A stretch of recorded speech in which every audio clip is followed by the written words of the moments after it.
Buenas noches. Vamos a empezar un viaje desde el otro lado de la realidad.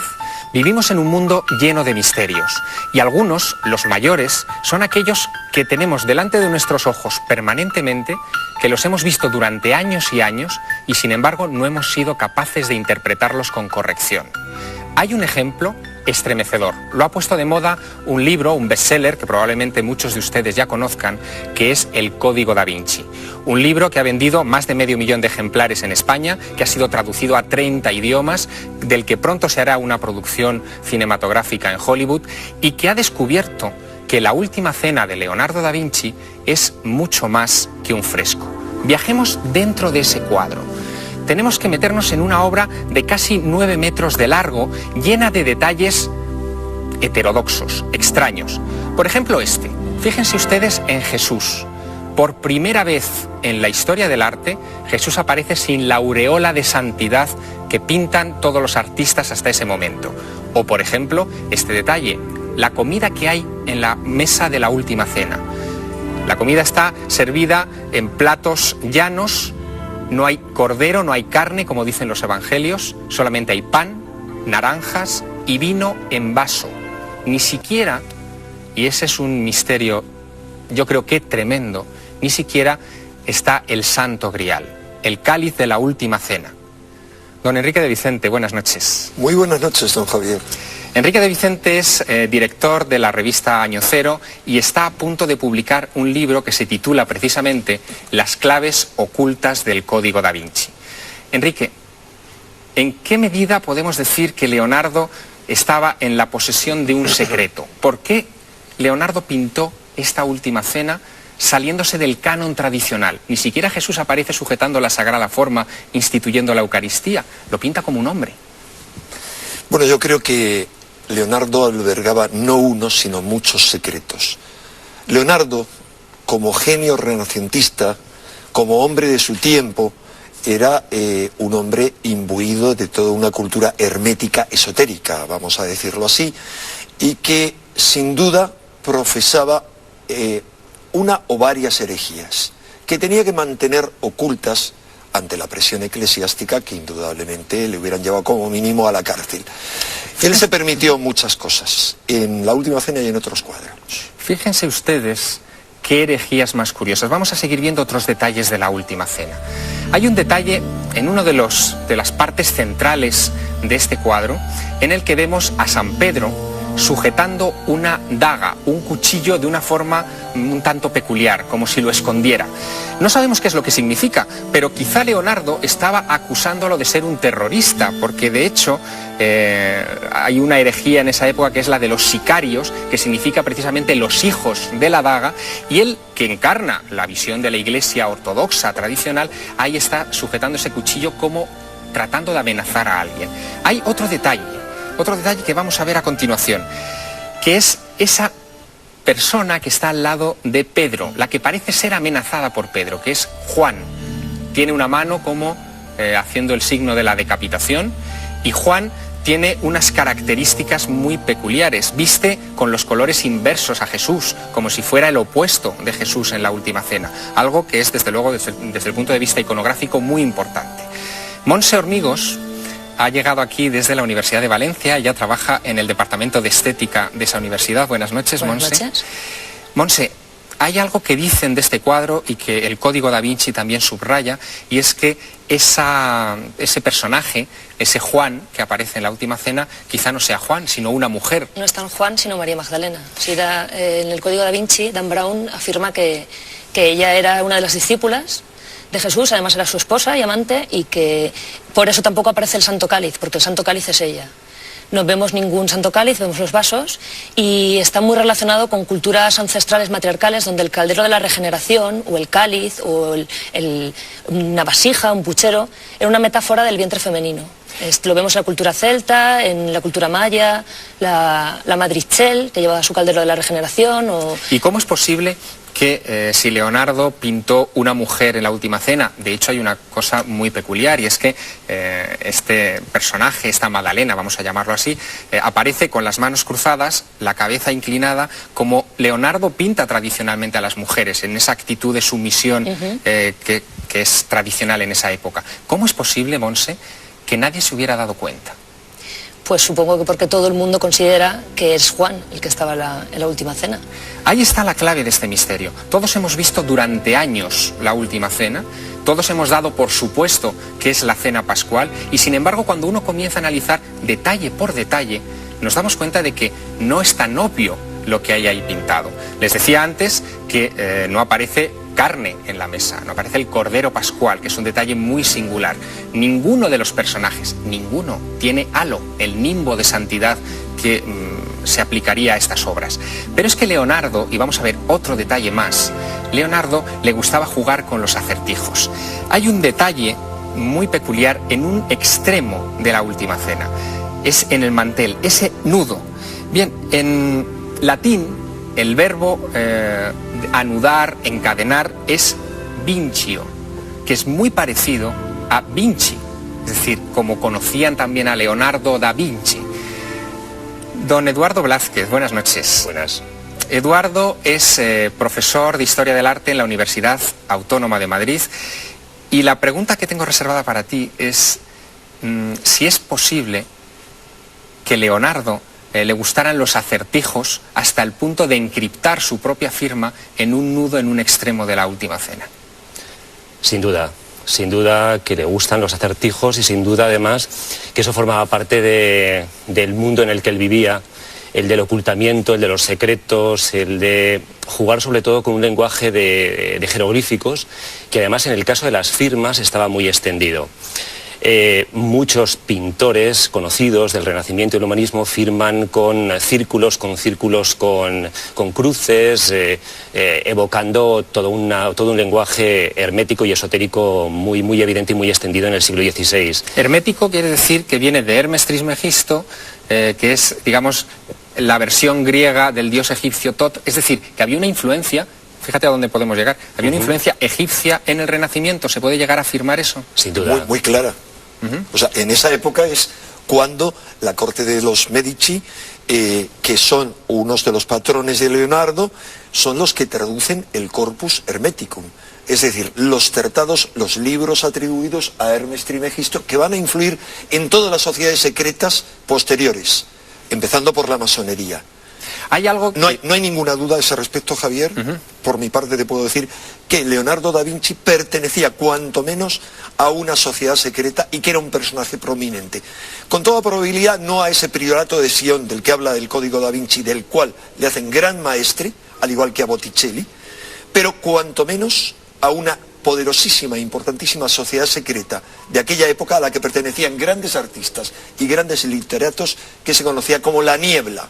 Y eso, una forma de firmar sus cuadros como un miembro prominente de la Niebla, sería la técnica del esfumato, de crear una niebla en los cuadros. De difuminarla. Hay un detalle muy curioso en otra de las grandes obras de Leonardo da Vinci, que es La Virgen de las Rocas. La Virgen de las Rocas narra la historia de cómo Jesús y San Juan, siendo niños, precisamente ese San Juan del que hablábamos antes, Monse, siendo niños, se encuentran en una caverna camino de Egipto, es decir, durante la huida a Egipto de Jesús. Es una historia herética, extraña, que Leonardo pinta para los franciscanos en Milán. Sin embargo, perdón, herética es una justificación. Vamos a ver, hay un hecho incomprensible. ¿Por qué y cómo y de qué manera Jesús va a necesitar ser bautizado por Juan el Bautista si Jesús es el Hijo de Dios, ha nacido sin pecado, sin culpa? ¿Cómo va a necesitar que alguien que es inferior a él en categoría le bautice? La justificación que se inventan es esa leyenda de que le encontró y ahí hubo una cesión de que él le iba a tener que bautizar en el futuro. Permitidme solamente mostraros muy rápidamente algo que ocurrió con ese cuadro de la Virgen de las Rocas. Pintó el cuadro 2 veces, lo vamos a ver.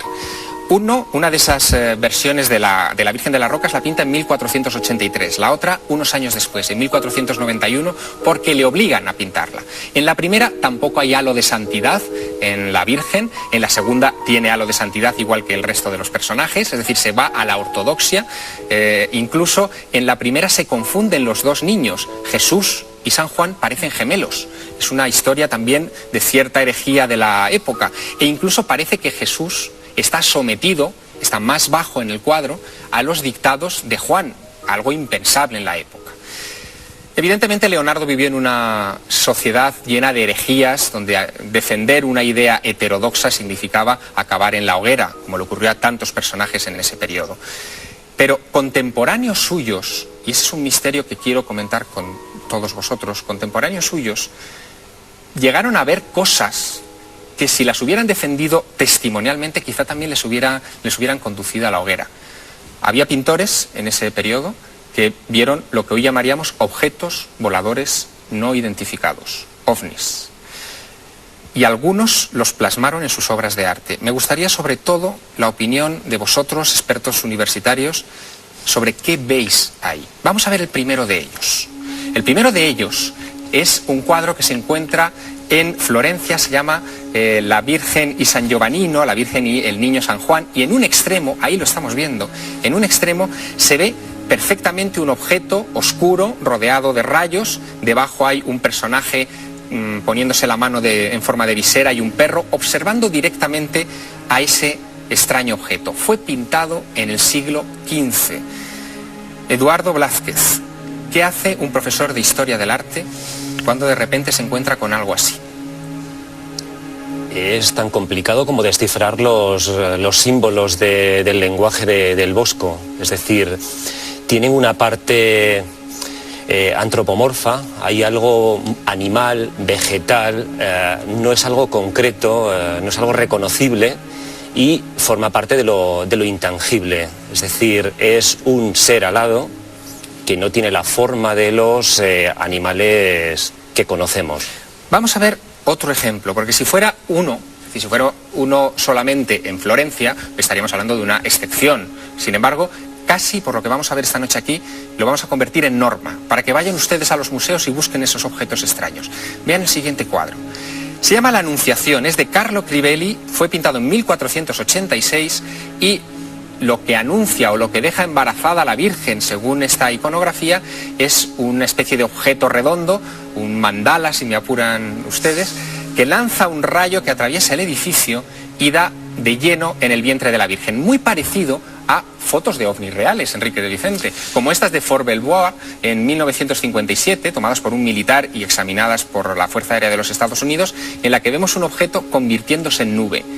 Enrique, en 1400 y pico, ¿se veían también ovnis? Se veían en esa época y en cualquiera. Mira, sin ir más lejos, en la historia de España, según una investigación que yo hice hace ya mucho tiempo, cuando era joven, en los años 70, yo localicé más de un centenar de casos de lo que podríamos llamar ovnis en la historia de España. Muchos de ellos eran discutibles, pero bueno, hay algunos que en escritos, en documentos históricos y en documentos de la Inquisición encontramos descripciones asombrosas de objetos circulares de los cuales descienden seres que hablan un lenguaje extraño, y lo raro es que esto se repite absolutamente en cualquier lugar del mundo. Pero podemos estar hablando de leyendas, de mitos. ¿Hay algún tipo de constancia documental, histórica, como crónicas serias que hablen de ese tipo de incidentes? Las hay escritas y gráficas. Por escritas me referiré a algo que tú conoces muy bien, que es toda la época de los reyes carolingios. Hay multitud de relatos en los cuales hay objetos en el cielo, de los cuales bajan seres, y se dice que esos seres vienen de Magonia, porque claro, ¿qué iban a decir en aquel entonces?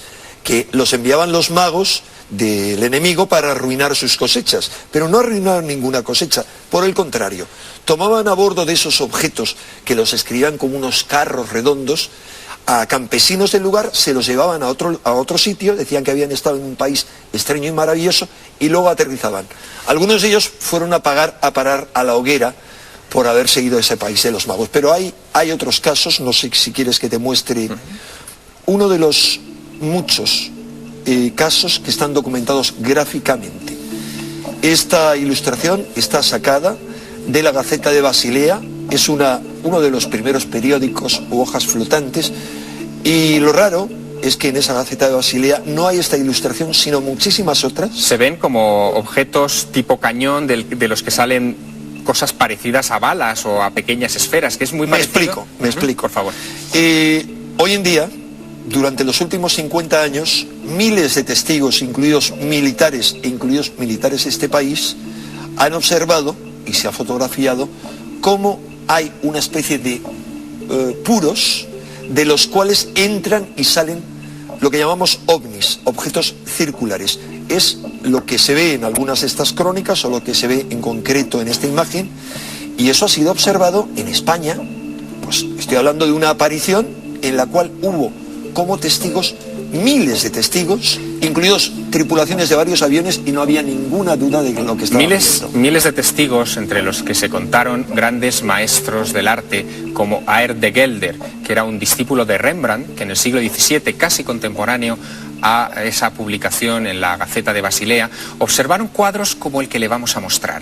Un cuadro que es el Bautismo de Cristo, en el que se observa claramente una forma discoidal proyectando luz al río Jordán, donde aparece Juan el Bautista bautizando a Jesús, iluminando la zona casi como lo harían modernas representaciones de ovnis. Lo que ocurre es que aquí, según nos acercamos, dentro de ese ovni está la palomita del Espíritu Santo, que es uno de los iconos tradicionales, Monse, en ese periodo. ¿Tú habías visto alguna vez este tipo de obras de arte? Sí, además están muy relacionadas con la idea de que seres de luz que encarnan en mujeres de carne y hueso, o sea, que dejan a las mujeres grávidas. Entonces, pues se representa también en muchas ocasiones eso, el rayo de luz, como que vienen de las estrellas y encarnan en mujeres de carne y hueso. Hay ejemplos incluso en España. En el retablo de Santa María de Campos, en Mallorca, vamos a observar uno de esos ejemplos. Hemos viajado hasta allí para obtener esta imagen. Se ve también otra anunciación con otro pequeño disco volador en la esquina del retablo lanzando un rayo sobre el niño Jesús. Es uno de los enigmas más desconcertantes que tiene el arte, uno de esos enigmas a los que le seguiremos dedicando nuestra atención en unos instantes después de la publicidad, porque incluso genios como Velázquez se dedicaron a encriptar mensajes secretos en algunas de sus obras más conocidas. Lo vemos.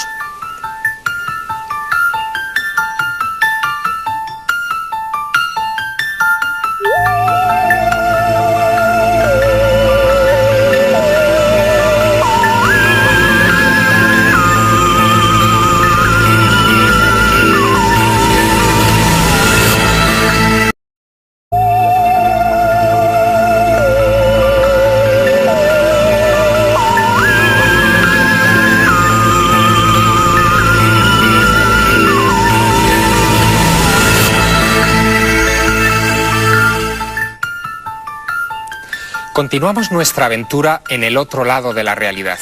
Permítanme mostrarles algo realmente excepcional. Se trata de uno de mis cuadros favoritos. Se encuentra en Montalcino, cerca de Siena, en Italia, y en esta representación que se llama La Exaltación de la Eucaristía hay algo realmente inédito, insólito. Una especie de bola metálica con dos antenas que parecen enroscadas perfectamente en esa bola metálica, que muchos han querido interpretar como un Sputnik. El problema es que este cuadro fue pintado en el año 1600 por Ventura Salimbeni, uno de los artistas favoritos del Papa de aquella época, que incluso decoró la Biblioteca Vaticana en Roma. No se han encontrado explicaciones, pese a que hay otras muchas esferas de esta clase en otros cuadros, pero esta, con esa representación de la paloma entre las antenas, que incluso parece retransmitirla al Papa, que se encuentra en la parte inferior, es realmente sensacional. Es uno más de los misterios del arte, pero quizá el que más cómodo les va a hacer sentir a ustedes es si nos remitimos a un cuadro que se encuentra en Madrid, en el Museo del Prado. Es una de las grandes joyas pictóricas de esa pinacoteca, quizá una de las grandes obras maestras de la humanidad, y que encierra muchos enigmas que descifraremos esta noche aquí. Es Las Meninas de Velázquez. El cuadro conocido hoy como Las Meninas fue titulado en su día La Familia y el retrato de la infanta Margarita con sus damiselas de honor y una enana. En realidad lo que representa el lienzo es la familia creada en segundas nupcias por el rey Felipe IV. Una corta familia compuesta en aquel momento por el matrimonio real y la única hija de ambos, Margarita Teresa, que en aquel momento era la heredera del trono de España. Quizá por ello, el monarca y su jovencísima esposa Mariana de Austria se reflejan en el espejo del fondo de la sala y dejan el protagonismo del cuadro familiar a la pequeña infanta. En torno a la niña se reúne todo el séquito infantil. En primer lugar, las dos damas portuguesas, o meninas, como se llamaba a las adolescentes pertenecientes a la nobleza portuguesa, que tenían el privilegio de acompañar a la personita real en sus juegos, mientras, dada su mayor edad, vigilaban también su integridad. Se unen a ellas en los divertimentos infantiles la enana llamada Maribárbola y el niño, también enano, Nicolasillo Pertusato, bufones deformes ambos adscritos a este séquito infantil, y que, según la costumbre de los Austrias, convivían muy de cerca con sus señores. Por último, cerrando el curioso grupo y a modo de escoltas, dos adultos responsables de toda aquella chiquillería, doña Marcela de Ulloa y un guardador de damas. Dos personajes más se incorporan aún a la íntima escena familiar: el aposentador de la reina, don José Nieto Velázquez, que abandona la estancia, y el propio pintor.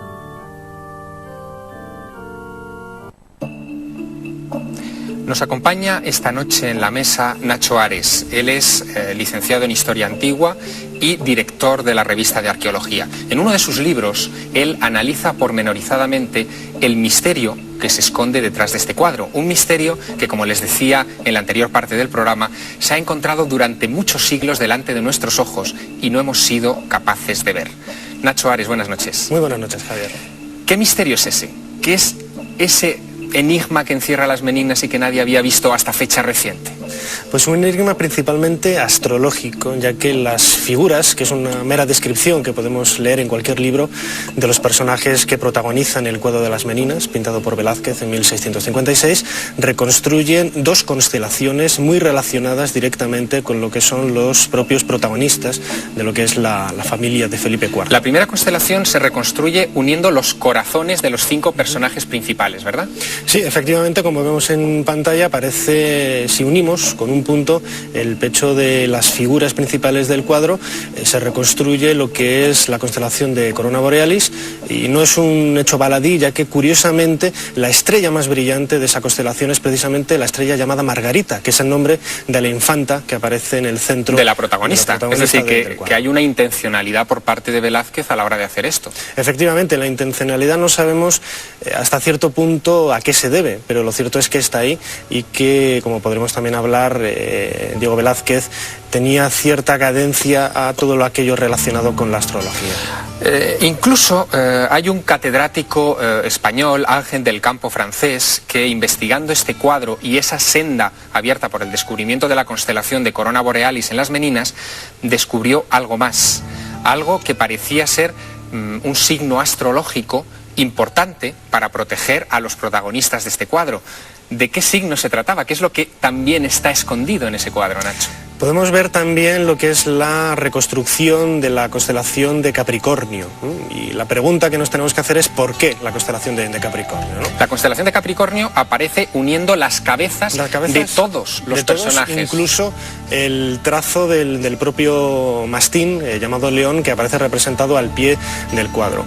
La pregunta, como digo, es ¿por qué esta constelación, ¿no? Bueno, gracias a la documentación que se conserva de la época, se ha podido reconstruir no solamente el momento o la fecha, sino también el lugar en el que está pintado, ¿no? Una de las salas de la planta inferior del antiguo Alcázar de Madrid, que ardió en 1734.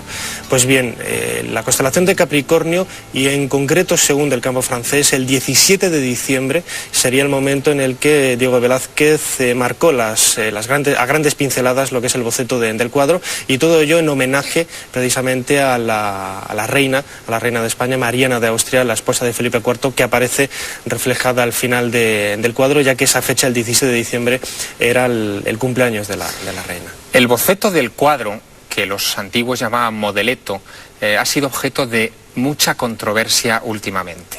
Es uno de los grandes enigmas que orbitan en torno a las Meninas, pese a que las autoridades del Museo del Prado y muchos conservadores no están de acuerdo en admitir que existen unas segundas Meninas.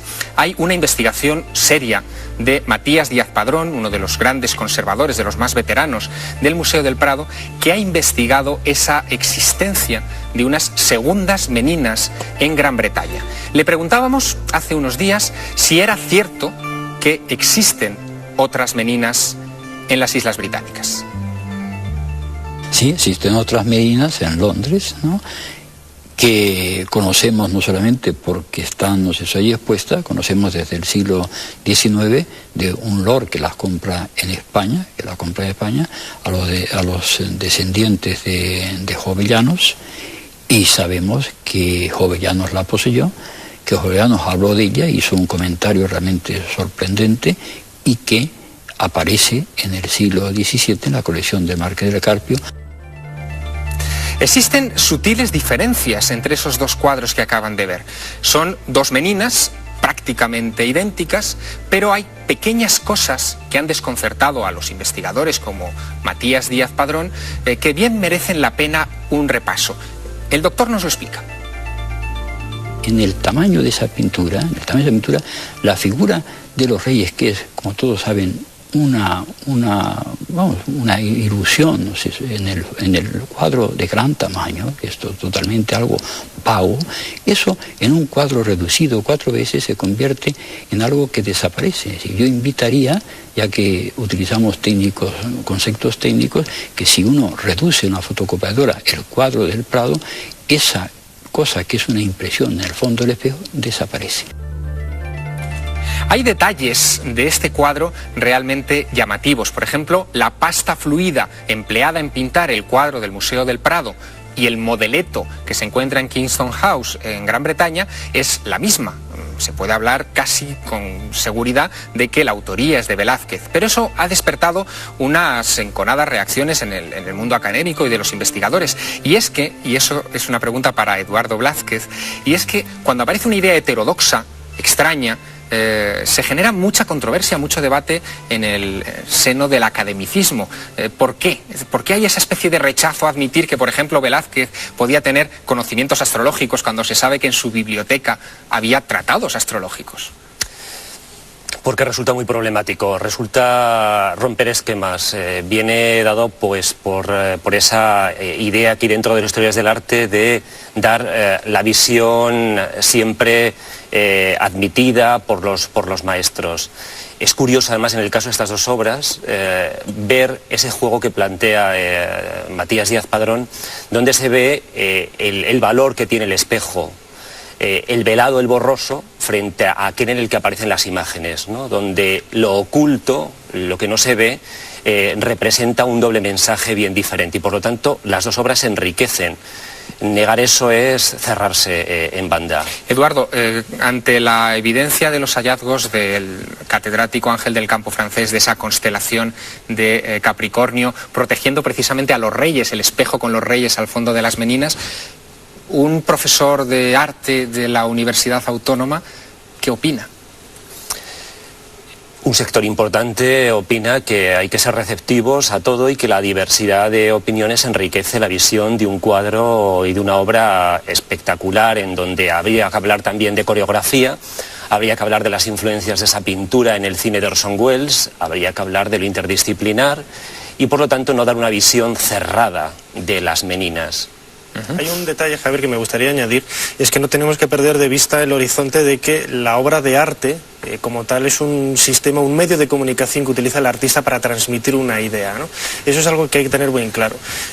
Por la experiencia, y seguro que muchas de las personas que nos están viendo, digo la experiencia propia, yo cuando estudié Historia del Arte en la Universidad de Valladolid, con profesores fantásticos, una de las cosas que precisamente echaba de menos era esa interpretación que se podrían hacer de las obras de arte. Es decir, en muchos casos las clases en las aulas se simplificaban a simples descripciones de los elementos que aparecen en estos cuadros, ¿no?, como por ejemplo las meninas o los personajes que aparecen, el propio Diego Velázquez, etcétera, y no se iba más allá de lo que es la interpretación de esos cuadros. Y todo ello es quizás en muchos casos lo que ha hecho hacer ver a algunos catedráticos excesivamente ortodoxos, por ejemplo, en cosas tan importantes como es la simbología en la Edad Media, en las catedrales, por ejemplo, en la Catedral de Amiens, el famoso laberinto que antiguamente había en el suelo, pues decir que ese laberinto era una simple curiosidad para muchachos, es decir, dejando de lado y obviando un simbolismo mágico, casi me atrevería a decir que hasta esotérico, de que esos artistas como medio de comunicación intentaban plasmar en sus obras. La conclusión, quizá, Monse, ante una cuestión de este estilo, es que para entender una obra de arte no hay que verlo con los ojos de una persona del siglo XXI, sino meterse en la piel de alguien del siglo XVII, como en el caso de Velázquez, y entender que en aquella época la vida se entendía desde un punto de vista mágico, ¿no es así? Ajá. Y además, ¿en qué cabeza cabe que una obra de arte no solamente tiene un sentido estético o utilitarista, sino que tiene también mucho que ver con lo que quiere proyectar en el cuadro el propio autor? Y algo práctico, porque en este caso estamos hablando de una protección talismánica, es decir, es una protección mágica. Al poner esos elementos en el cuadro, se está protegiendo a la infanta Margarita, que en esa época era la heredera del trono de España. No lo olvidemos, es decir, era precisamente la persona sobre la que recaía la descendencia. Sí, además es un cuadro tremendamente moderno porque, como decía Eduardo, ha influido mucho en el cine. Esto de la estructura en arabismo, el cuadro dentro del cuadro, el mostrar el proceso de creación, es terriblemente moderno. La Es un cuadro súper interesante. Casi impresionista. De todas maneras, si esto fuera una excepción, podríamos hablar de curiosidad, de algo que ha quedado en la historia del arte como una anécdota sin mayor trascendencia, pero resulta que hay otros cuadros astrológicos y algunos, desde luego, que se pueden visitar en Madrid. Les invito a que acudan al Museo Thyssen y que asciendan hasta la segunda planta para ver un cuadro pintado por un artista llamado Amberger, que hace un retrato muy singular a un personaje llamado Matthäus Schwartz. Es este que vemos en pantalla. Tenemos con nosotros a Julio Antonio López. Él es astrólogo de la revista Más Allá, licenciado en Historia Moderna, que ha estudiado durante estas últimas semanas esa carta astral metida dentro del cuadro del retrato de Matthäus Schwartz.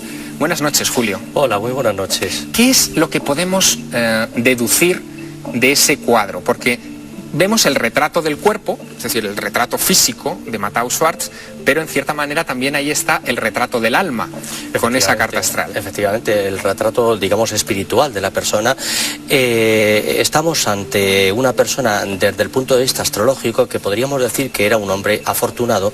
La carta astral de Schwartz, nacido, según dice la propia leyenda del cuadro, el 19 de febrero de 1497 a las 18:30 de la tarde, a las 6:30, aunque para nuestros tiempos habría nacido el 29 de febrero, porque el calendario tuvo una modificación de 10 días en 1582. ¿Y qué nos dice del personaje? ¿Era buena gente? ¿Tenía fortuna? ¿Qué cosas nos dice? Era un tío con suerte. Ajá. Era un tipo con suerte, era un hombre muy marcado por Júpiter, un Piscis, un nativo de Piscis, con un aspecto del Sol a Júpiter, es decir, con un Júpiter muy remarcado y un aspecto muy bueno entre Júpiter y Saturno. ¿Y eso está en este cuadro? Eso está en este cuadro, todo se puede ver perfectamente viendo la carta astral en detalle se ven esos aspectos y nos indica que era un hombre, un triunfador, un hombre que sin duda fue un hombre feliz y posiblemente fue buena persona y amante de la buena vida. Muchas gracias, Julio, por este retrato tan sintético. Vamos a seguir hablando de arte en esta mesa, esta noche, porque además de hablar del retrato de Matthäus Schwartz o de la astrología de las meninas, tenemos también con nosotros a Clara Tahoces, que es, y ustedes se van a quedar un tanto atónitos, es la tataranieta de la duquesa de Osuna. Permítanme que les diga el nombre completo de la 9ª duquesa de Osuna y les voy a contar por qué es importante en la historia de este programa esta noche. Ella se llamaba doña María Josefa de la Soledad Alfonso Pimentel Tellez Girón y era la tatarabuela de Clara. Buenas noches, Clara. Buenas noches, Javier. No solamente tatarabuela, sino que influyó mucho en Goya y en la elaboración de una serie de pinturas muy determinadas, las pinturas llamadas negras de Goya. ¿Cómo nace esa relación? ¿Acaso tu tatarabuela tenía vínculos con la brujería? Porque todas esas pinturas tienen que ver mucho con los aquelarres, con la brujería, con la magia en definitiva. Pues sí, en efecto, la verdad que ella fue una de las primeras mecenas de Goya y entre otros cuadros le encargó una serie de de cuadros relacionados con aspectos de la brujería, lo que llaman la serie de brujas, que son 6 cuadros, entre ellos el famoso Aquelarre, que tenemos en mente casi todos cuando pensamos en Goya, y es, por lo que yo he estado investigando acerca de su biografía y de su historia, creo que ella tenía bastante interés por las cuestiones esotéricas. No te diré en concreto si la brujería, porque eso es difícil de demostrar, pero desde luego practicaba el hermetismo incluso de forma viviente en los jardines del Capricho, que era donde ella tenía un palacete de verano. En Osuna, ¿no? Es la Alameda de Osuna. La Alameda de Osuna. Hay una cosa muy curiosa, porque ella parece que encarga esas pinturas precisamente para decorar su gabinete, el lugar de trabajo. Incluso se conserva la minuta que se pagó a Goya por hacer estas pinturas. Sí, efectivamente hay una minuta donde se especifica que los cuadros están en Alameda, y en una posterior memoria que hace el duque, el marido de doña Josefa, ahí explica que están en la Alameda, y que es más o menos da a entender cómo que se han encargado para la Alameda, para el gabinete de la duquesa, ¿no? Es difícil imaginar una persona que, si no tiene interés en estas cuestiones, decida decorar un gabinete donde trabaja habitualmente con unos cuadros un poco macabros. Montse Hormigos, ¿qué fuerza es la que tiene la brujería y la magia, la creencia en estas cosas en la época de Goya, verdad? Sí, mucha. Además, dentro de la historia de la brujería es un momento muy especial, porque Fernando VII había vuelto a establecer el Santo Oficio, la Inquisición, y entonces se estaban haciendo procesos de brujería y de herejía en España en el siglo XIX, que puede parecer una cosa bastante arcaica, ¿no? Porque todos los grandes procesos de brujería que se habían realizado en Europa y en América, pues ya habían pasado.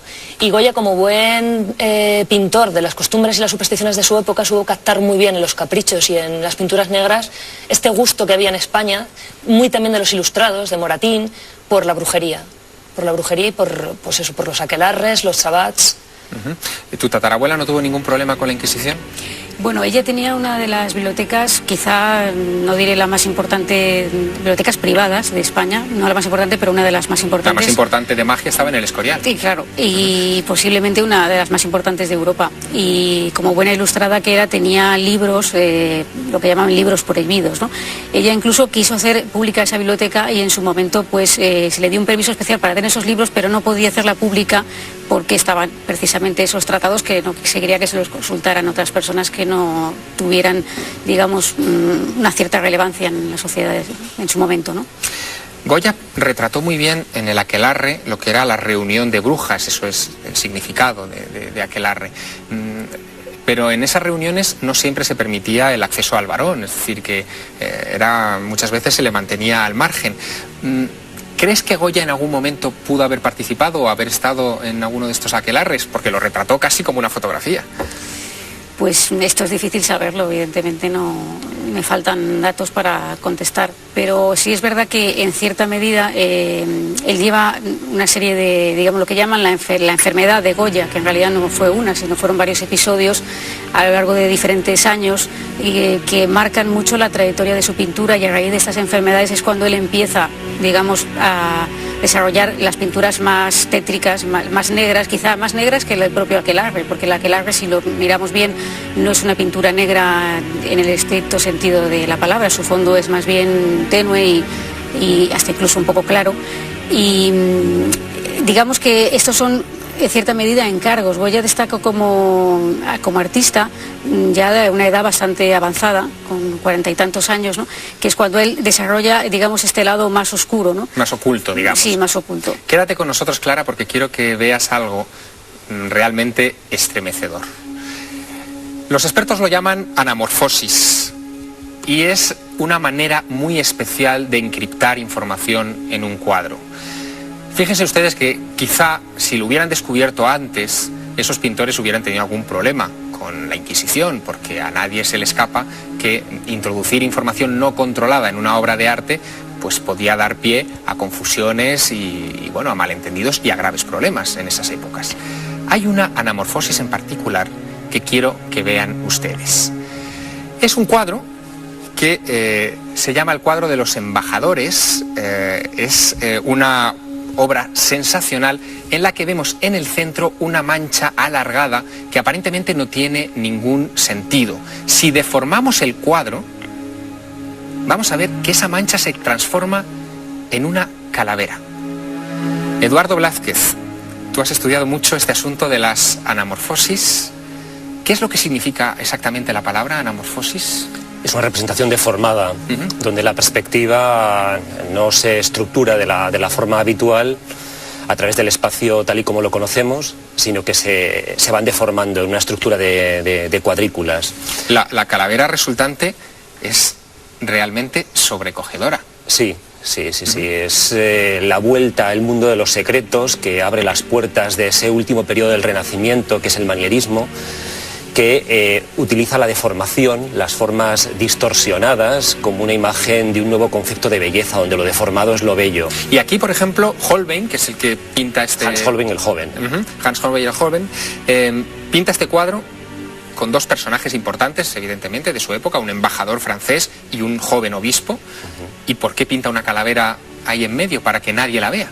Es un juego con el espectador, es un juego para desvirgar también nuestro ojo y meterle en otra realidad. Y además para recordarnos la importancia que tiene la muerte para todos los ámbitos, incluyendo el cultural, los conocimientos también. Lo efímero está presente en todos los órdenes. Es la presencia de la muerte que nos afecta absolutamente a todos. Si en vez de una calavera hubiera querido representar otra cosa, no sé si existen ejemplos, por ejemplo, de anamorfosis, recogiendo, por ejemplo, escenas eróticas que no quisieran ver por ejemplo, en una iglesia. ¿Esto se ha dado también? Se ha dado, se conocen muchos casos, existen... ¿Y son bromas de los pintores? ¿Es rebeldía del artista? ¿Hay algo de ocultismo también en esto? Hay ocultismo, ocultamiento, hay juegos de espejos, hay un interés también por representar incluso escenas tan importantísimas para el cristianismo como pueda ser la de San Jerónimo masturbándose. Es decir, hay actos eróticos importantes que conectan con la obra de Giulio Romano y con la obra sobre todo de aquellos artistas que defendieron el paganismo tan importante en el humanismo del Renacimiento. Dicen de este cuadro, que me gustaría que pudiéramos volver a ver, esta anamorfosis, que podía estar colgado en el rellano de una escalera y que cuando uno subía por esa escalera, al ver el cuadro de refilón, admiraría perfectamente esa deformidad de la calavera y el espectador se quedaría confundido, no sabiendo exactamente si lo que veía era cierto o era una ilusión o es que el cuadro tenía algo de magia. Yo quisiera, Eduardo, que una vez admirado este prodigio técnico, porque es un prodigio técnico, nos instruyeras sobre qué aspectos de una obra de arte debemos buscar si mañana nos vamos al Prado, por ejemplo, para tratar de comprender los símbolos secretos que incluían los pintores en sus cuadros. Porque existe una especie como de abecedario, es decir, que sabiendo leer los cuadros podemos llegar a comprender su significado profundo.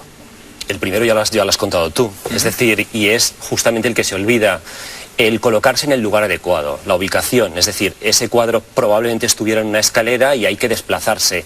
Los cuadros del Prado y del resto de los museos están ubicados, están colocados para que nos movamos de un lado a otro, de izquierda a derecha, de arriba a abajo. Prácticamente todos los cuadros del Prado se podíamos verlos desde el suelo, y ahí es donde surge también, en paralelo a la colocación, la presencia de símbolos y de símbolos además muy comunes y muy extendidos, que son los que van contándonos nuevos asuntos sobre los cuadros, donde los objetos o los animales se elevan a la categoría de poema. Transmiten una información amplia, además. Y muy rica, muy enriquecedora. ¿Nos podrías enseñar ese ABC? Es decir, ¿nos podrías mostrar en qué nos debemos fijar mañana cuando veamos una obra de arte? En el Museo del Prado, la visita a la imagen de un pavo real. Esto es un fragmento de la adoración de los magos de Botticelli, nada menos. Cuando nos encontramos un pavo real en Botticelli, ¿qué quiere decir? La imagen del pavo real es una imagen muy vinculada con la idea del paraíso. Es la imagen sobre todo de un personaje también muy relacionado con la alquimia, muy vinculado con todo lo que es la tradición de la diosa Juno. Es un personaje que también está muy vinculado con Argos Es un personaje con ambivalencias y sobre todo muy vinculado con la idea del jardín. ¿Nos estás diciendo que Botticelli era un iniciado en alquimia, que conocía los secretos de la alquimia? Sí, sin duda. Sin lugar a dudas. Sí. Si fuéramos a otros conceptos, por ejemplo, si nos vamos a ver la Venus y la música de Tiziano, una obra maravillosa, ahí también tenemos nuestro símbolo clave, sí, nuestra pequeña llamada de atención esotérica, que es en este caso la fuente. La fuente es una fuente de taza de tradición italiana, está con un sátiro, es una imagen muy extendida en las llamadas poesías de Tiziano, está en el Prado y además está situada precisamente y visualizada a través de una ventana. Una iconografía muy presente en esta noche, precisamente, la de las ventanas y la ventana como una metáfora. Al otro lado. De mirar al otro lado. Es una fuente que está también con un pavo real, es la idea de regeneración, la idea sobre todo de vuelta a las aguas, a lo originario por lo tanto, y la vinculación del pavo real precisamente con la fuente está en Amarcord de Fellini, que es la vuelta a los recuerdos, ¿no? Donde la llegada de la primavera se representa a través de la asociación fuente y pavo real. Un momento, estás estableciendo una correlación entre Tiziano, Botticelli, es decir, los grandes del arte, con los que están haciendo cine en nuestros días. Sin duda. Hay una relación, sin duda, también de voluntad esotérica, es decir, de transmitir algún tipo de conocimiento oculto. Sí, y de vinculación, y de interrelación, y de sobre todo de utilizar un canal, ¿no? Hay más símbolos, porque hay muchos más. Volvamos a Botticelli. Hay un cuadro maravilloso de Botticelli que es la Virgen de la Granada. La Granada además con un significado muy concreto, muy definido y muy polémico. Sí, la Granada, que además en este caso es sobre todo de relación con la fertilidad, con el mito de Proserpina, es la sangre de Baco, es la sangre que la propia Proserpina cuando baja al reino de Hades, al infierno, pues saborea y disfruta. Pero la fertilidad está en manos de Jesús, es decir, hay una idea un tanto polémica, pero que esta noche desde luego ha estado gravitando en torno a esta mesa, que es la posibilidad, también descrita por el Código da Vinci, de que Jesús hubiera sido fértil, es decir, hubiera tenido descendencia. Eso se puede interpretar incluso en el marco de Botticelli, al que se le atribuye pues, el cierto conocimiento secreto. ¿Esto cómo lo ves tú como profesor de arte? Como profesor, que los profesores tenemos la obligación de no descartar las paradojas, porque nos enriquecen. De manera que aquí lo que hay es un asunto de fertilidad que afecta al mundo femenino y al masculino, donde está muy claro también la idea, por supuesto, de resurrección, que también se ha vinculado con la propia Granada, la idea de unidad, la unidad de la madre y el hijo, por supuesto, también a través de la Granada, y debemos recordar que este cuadro es un tondo, es decir, tiene una forma circular. De manera que esa idea de eternidad, de circularidad, de unión, evidentemente está muy consagrada con la idea también de Botticelli y de los humanistas vinculados con el esoterismo, que es buscar la unidad de las cosas, en relacionarlas todas. Hay un último elemento gráfico que creo que nos vas a mostrar, que es extraordinariamente común, no solamente ya en cuadros, pinturas, sino también en esculturas, en monumentos funerarios, en mausoleos. ¿Qué elemento es ese? Es el perro en una situación además muy peculiar, está también en... es el perro enroscado. Sí. Esto es de la Venus de Urbino, también de Tiziano. De Tiziano, sí, es la idea por supuesto, de fidelidad en amor. Está vinculado también además este cuadro con una tradición de cuadros, por supuesto, de matrimonios, de bodas, de nupcias.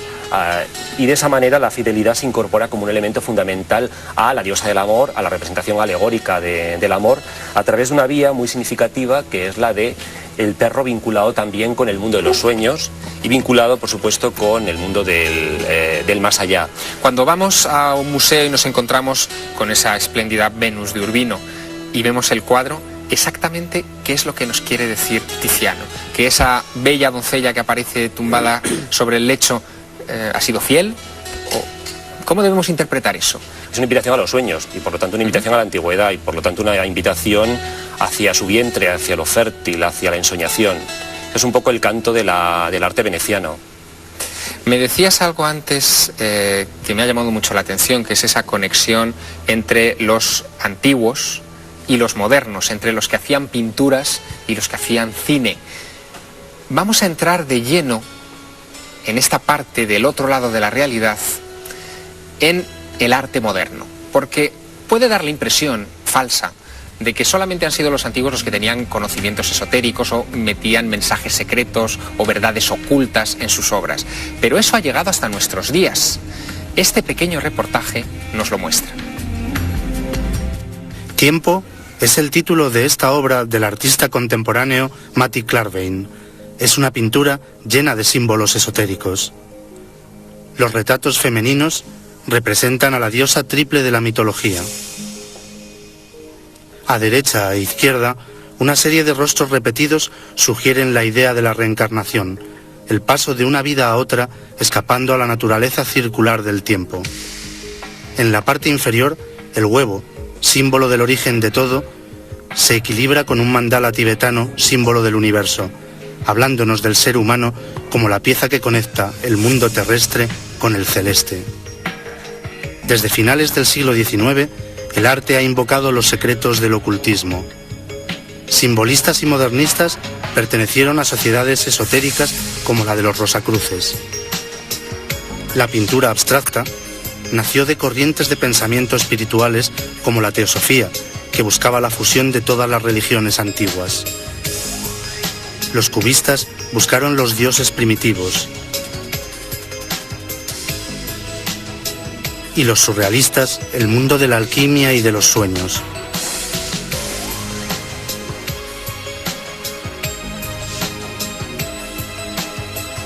Como sigue haciendo el suizo Hans Rudi Giger, mago negro, creador de Alien y amigo, como Klarwein, del no menos esotérico Salvador Dalí.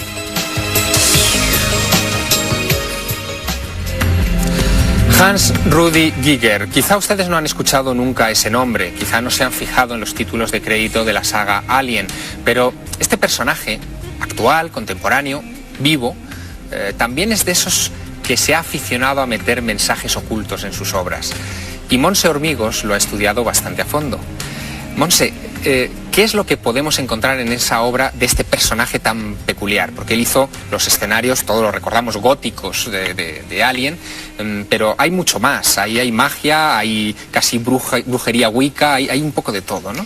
Sí, la verdad es que es un artista de culto, contemporáneo, underground, y es una pena que no se haya dedicado más análisis a investigar sobre su obra porque tiene muchas interpretaciones diferentes. Él se dedica a incluir muchísimas imágenes que se supone que son diabólicas, pero incluye mucho al dios Baphomet, por ejemplo, que es un dios pagano de la fertilidad, a la diosa Lilith, que también es una diosa siro-babilónica de la fertilidad que luego fue demonizada por la cultura hebraica.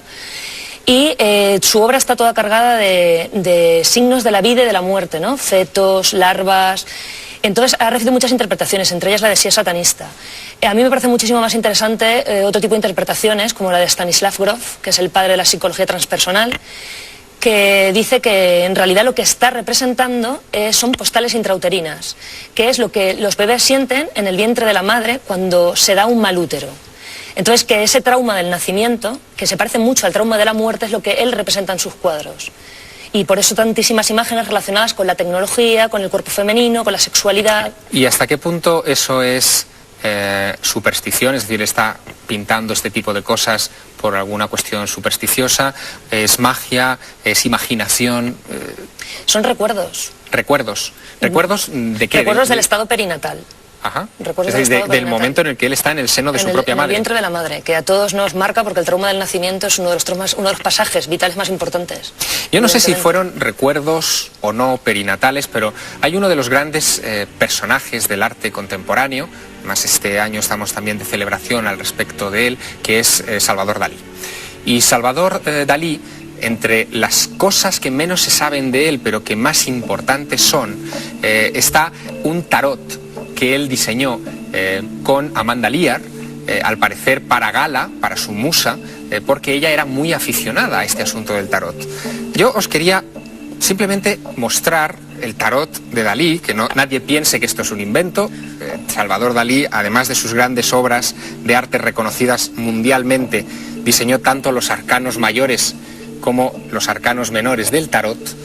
Y yo lo que quería preguntar a Nacho Ares que también ha estudiado algunas de estas obras, es si Dalí, en este caso, dibujando un tarot, cometió una excepción. Es decir, si también ha habido otros personajes de la cultura contemporánea que también han dibujado tarots o han estado implicados en este tipo de simbología. Bueno, yo creo que ese es un elemento vital, como hemos hablado a lo largo de la charla en esta mesa, que cualquier artista, independientemente de la época en la que haya vivido, pues de forma indefectible no se ha podido separar de él, ¿no? Uno, a la hora de entrar a interpretar este tipo de comportamientos de algunos de los artistas, puede llegar a pensar que, bueno, que entramos entre lo que son pues ensoñaciones de algún loco, etcétera, pero mucho más allá de lo que es realmente ese aspecto exterior que pueda dar la obra en sí. Desde luego nos estamos adentrando ante lo que decíamos antes, bueno, lo que decía yo antes en un principio, ¿no? No hay que perder en el horizonte que, al fin y al cabo, la obra de arte es un elemento de comunicación a través del cual el artista intenta comunicarse bien con lo que para él entiende como una especie de ser superior, ente, como queramos entenderlo, dentro de lo que es un marco religioso, o bien a través de lo que es su propia sociedad, su propio grupo de coetáneos que puedan observar y disfrutar de esa obra de arte. Hay una pregunta final que me gustaría que respondierais muy brevemente, Eduardo, que es sobre Salvador Dalí también. Él comete, digamos, una infracción importante en su vida, que es la de practicar escritura automática. Hay muchas referencias a este punto. Incluso se piensa que podría practicar pintura automática. La escritura automática es un medio tradicional de los mediums, valga la redundancia, para comunicarse con el más allá, con seres del otro lado, con personas desencarnadas. ¿Podemos hablar realmente de pintura automática? ¿Hay un valor o se le puede dar un valor extra a esa clase de arte? Sí, y que afecta también otros órdenes del mundo del arte. Es potenciar la subjetividad, la libertad y asuntos tan significativos como es sobre todo la idea del viaje en todas sus dimensiones. La del viaje trascendente, el viaje de la vida, el viaje al más allá, claro, el viaje al que todos estamos condenados. La idea de trascendencia que está en el cuadro de Magritte del Museo Thyssen, que es el cuadro de la llave de la libertad con una ventana rota que es en realidad un espejo. Pues ya lo ven ustedes, el arte es un viaje, la comunicación con el más allá forma parte de otra clase de viajes, y lo que hemos hablado aquí esta noche forma parte de quizá una de las grandes aventuras del ser humano. El arte, en definitiva, nos saca del interior lo mejor que tenemos dentro y nos revela tal como somos. Nos hemos aproximado al otro lado del arte, pero en sucesivas ediciones de este programa nos acercaremos a otros aspectos de esa realidad en las que ni ponemos ni quitamos rey. No queremos inducir a la creencia ni inducir al absoluto escepticismo. Mostramos los elementos, las pruebas. Hoy ustedes han conocido que Salvador Dalí pintó un tarot, o han conocido que Velázquez pintó un talismán astrológico en las Meninas. Si ustedes tienen algo que contarnos, lo pueden hacer a través de nuestra dirección de correo electrónico, el otro lado de la realidad, todo seguido, @telemadrid.es. Monse, Eduardo, Clara, Nacho, muchas gracias por habernos acompañado en esta aventura y esperamos volver a veros en el otro lado. Buenas noches.